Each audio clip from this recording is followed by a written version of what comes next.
안녕하세요. 샤오멜림입니다. 네, 공시지가 1억 이하 규제 하나.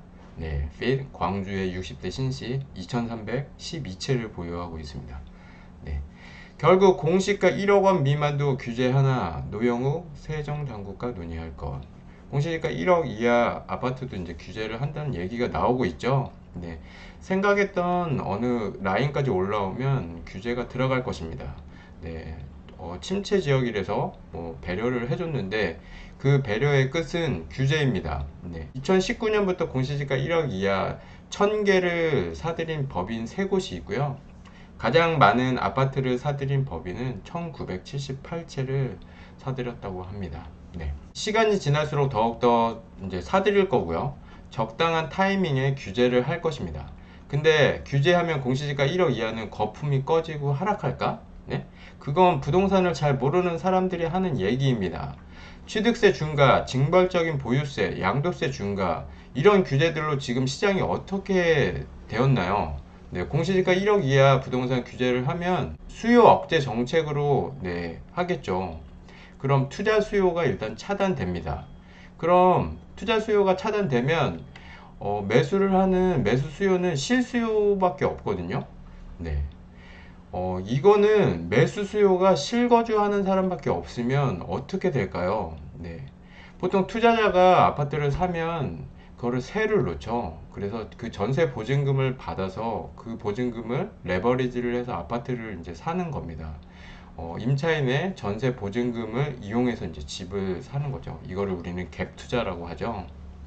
근데 결국 투자자 물건은 투자자 물건 이퀄 전세 물건이에요. 그러니까 투자자 물건이 많이 있으면 전세가 많이 있는 거예요.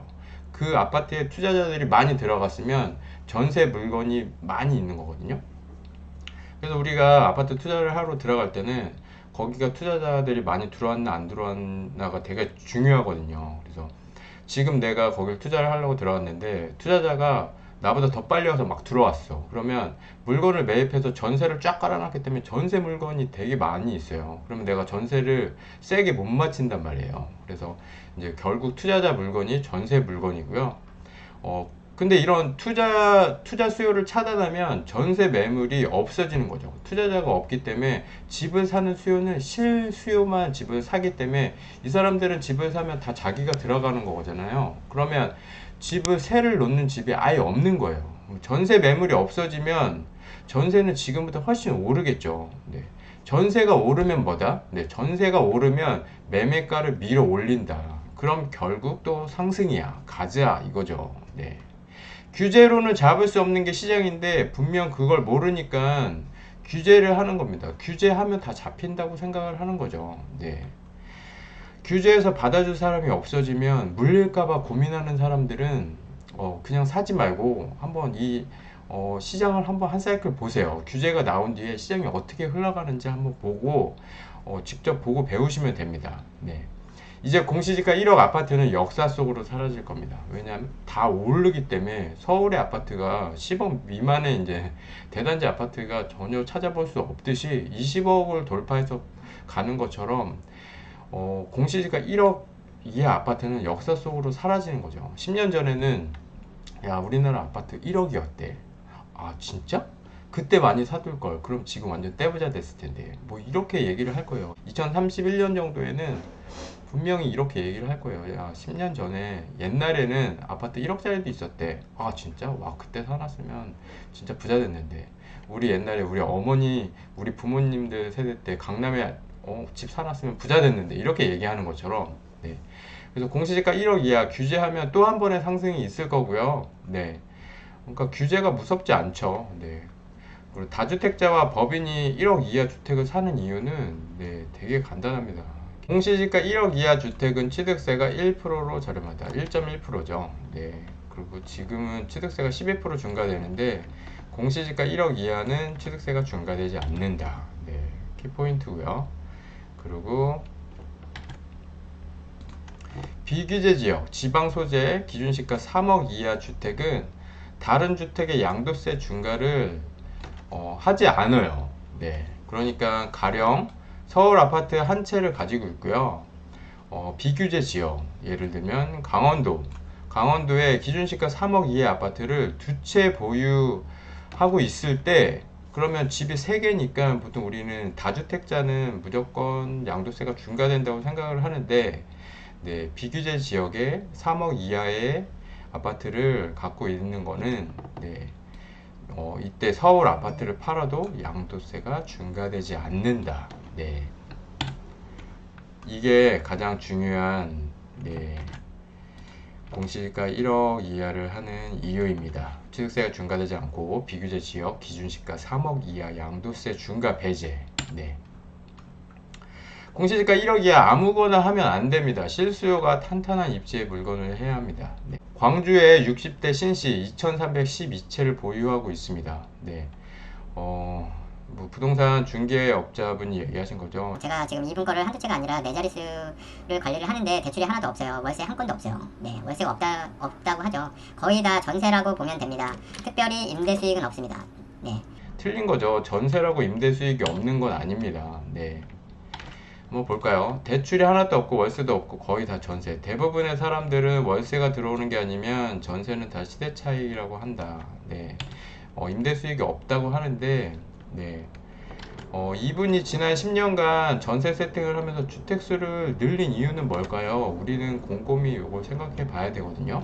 네. 전세 보증금을 레버리지해서 매입한 아파트가 올라서 얻는 시세 차익 때문에, 네, 당연히 그게 이제 주가 되겠죠. 하지만 이 물건을 이제 보유하려면 비용이 또 발생을 하고 보유하는데 세금도 내야 되고, 네, 합니다. 그래서 전세 세팅을 해도 물건 수가 많아지면, 네, 저 매일매일 재계약하는 갱신을 하는 거죠. 임대차 계약을 갱신을.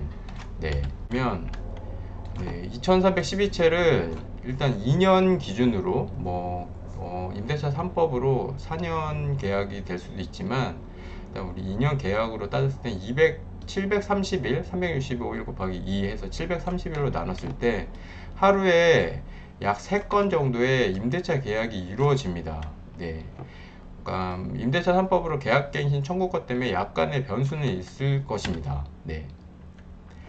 그래서 네, 하루에 3건, 평균 3건 정도 계약이 이루어지는데, 그게 뭐 매일매일 3건은 아니죠. 몰려서 막 이루어질 수도 있고, 열흘 동안 없다가 진짜 하루에 30건이 될 수도 있는 거고, 오늘 1건, 내일 5건, 오늘 0건, 내일 6건, 뭐 이런 식으로 임대차 계약이 이루어지겠죠. 그리고 임대차 계약이 전세가가 오르면 보증금도 또 오르기 때문에 이게 현금 흐름이에요. 네, 월 얼마씩 계속 들어오는 거거든요. 네, 현금 흐름이 계속 들어오는 겁니다. 이 메커니즘이 다주택자 포지션입니다. 네. 굳이 매도를 해서 양도세를 내면서 시세차익을 얻을 필요가 없어요. 네. 왜냐면 계속 월세처럼 전세 보증금이 증액되면서 계속 돈을 만들어 주니까 얘는 일꾼입니다. 일꾼. 네. 자본소득이죠. 우리가 힘들게 일을 안 해도 이 아파트가, 부동산이 일을 해주면서, 네, 계속 나한테 수익을 안겨다 주는 겁니다. 네. 그래서 양도세를 내면서까지 매도를 할 때는 내가 수익을 얻기 위해서, 그냥 단지 어떤 수익을 얻기 위해서 하는 게 아니라 좀 더 좋은 부동산으로 넘어갈 때 필요한 행위인 거죠. 그러니까 서울의 아파트를 사기 위해서 지방의 다주택자 포지션으로 가지고 있다가, 얘들이 이제 조금씩 덩치를 키우면 얘네를 매도해서 서울의 아파트를 사는 전략으로, 네, 그렇게 하지 않으면 절대 이제 살 수가 없는 거죠. 한 방에 빵 하는 건 안 돼요. 조금씩 네, 그렇게 만들어 가야 되거든요. 다주택자 개념에서 비과세라는 단어를 머릿속에서 지우셔야 됩니다. 네. 비과세를 받기 위해서 부동산을 추가로 매입을 하는 거를 고민하는 사람들이 많습니다. 네. 요런 거, 네. 그러면 이제 추가로 매입을 못 하는 거죠. 그냥 네, 하나 팔고 하나 사고 요렇게 그런 전략으로 가면, 네, 우리는, 네, 서울 아파트 절대 못 사요. 네. 그런 전략으로 하시는 분들한테 말씀드리고 싶어요. 네. 용돈 몇 푼 벌 것인가? 네, 아니면 인생을 바꿀 것인가? 네, 잘 고민해 보시길 바랍니다. 네. 2019년 이후 공시지가 1억 미만 아파트를 네, 열채 사들인 매수자는 1470명.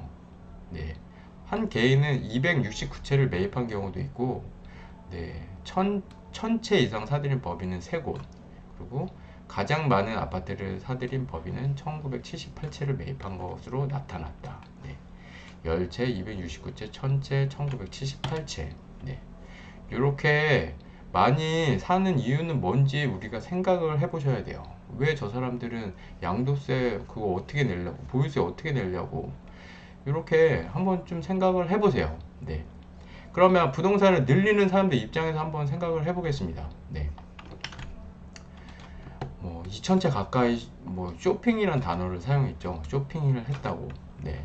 여러분들이면 2000채로 쇼핑하듯이 살 수 있어요. 네. 남들이 하는 투자는 다 투기라고 생각하고 나쁘게 말하고 내로남불이죠. 네. 부정적으로 생각하는 것부터 일단 고쳐야 되고요. 공시지가 1억 이하 규제하면 또 한 번 상승이 있을 겁니다. 그걸 아는 사람은 규제가 무섭지 않습니다. 그러니까 1000개씩 하는 거고요.